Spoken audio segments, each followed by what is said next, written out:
Welcome everyone to another episode of Canadian Profits TV. My name's Dave Dubeau. I'm your host and I'm the publisher of Canadian Profits.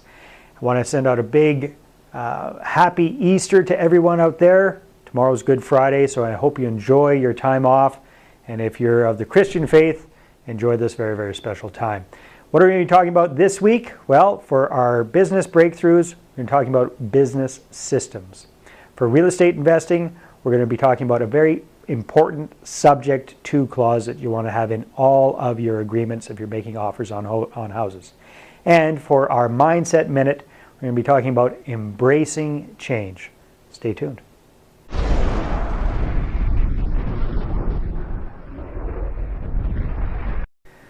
All right, so when it comes to business systems, I can't express how important these are. Now, I have to admit, I'm not the greatest guy at creating systems. I absolutely hate doing it. It's a lot of work. But once they're set up, they're absolutely amazing. And I really realized this when I had my language training company down in Costa Rica. I took the time, actually hired a guy to help me, and we put through systems for the entire business and created an operations manual. It came out to be about this thick. Now, like I say, it's a lot of work. If you want information on how to do this, the best place to start is with Michael Gerber's very famous book called The E-Myth, or The E-Myth Revisited. But again, it's figuring out each thing that you do, what exactly do you do and in what order, and then writing it down.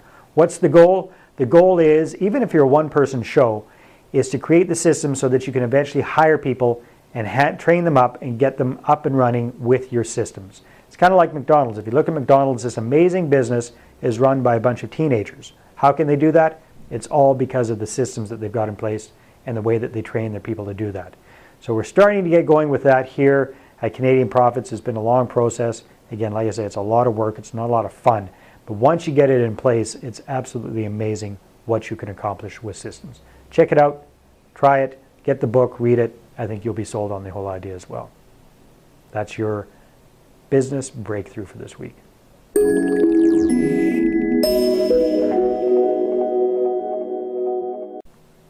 All right, so for this week's real estate tips, I want to talk about another very important subject to clause. And again, these come from my good friend Ken Beaton, absolute genius when it comes to real estate transactions.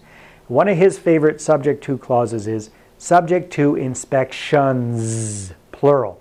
Now you see a lot of time in contracts of purchase and sale, it'll say subject to inspection.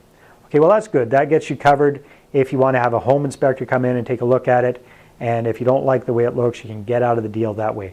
But if you put in there subject to inspections, that leaves it open to have other contractors and professionals come in and look at different components of the house. So for example, if your home inspector takes a look and says, well, I don't know if the furnace is very good, they can't tell exactly what the state of the furnace is. So you could have a furnace guy come in and give you an exact detail of what is involved with the furnace. Same with a hot water heater, the roof, whatever. You can find specific people to look at specific things. If you only have subject to inspection, then once you've had the home inspector come in, that's as far as you can go. Then you have to either move ahead or stop the deal. Put in the S there, or parenthesis S, leaves you open to have multiple inspections if you so choose. Again, that's another one, another great subject to clause.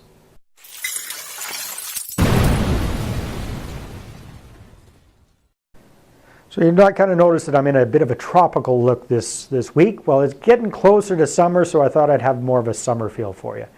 And today's Mindset Minute, I want to talk about embracing change. Now, I have to admit that this is something that was very, very difficult for me in the past. I remember as a kid, I absolutely hated the idea of change. I can remember being about 11 or 12 years old and just freaked out about the fact that things were changing so much, and my grandparents were going to pass away and people are getting older and things are changing. I was really tied up in a knot about that. Can't remember exactly how I got over that, but I did. And now I realize that change is just, first of all, inevitable, and second of all, can be a lot of fun if you look at it the right way. So instead of trying to keep everything the same way, look at how you can change, look at how change can be beneficial instead of scary. It's going to happen one way or the other, so you might as well look forward to it, you might as well try and control it as much as you can, and you might as well embrace it, because either way, it's going to happen. That's your Mindset Minute for this week.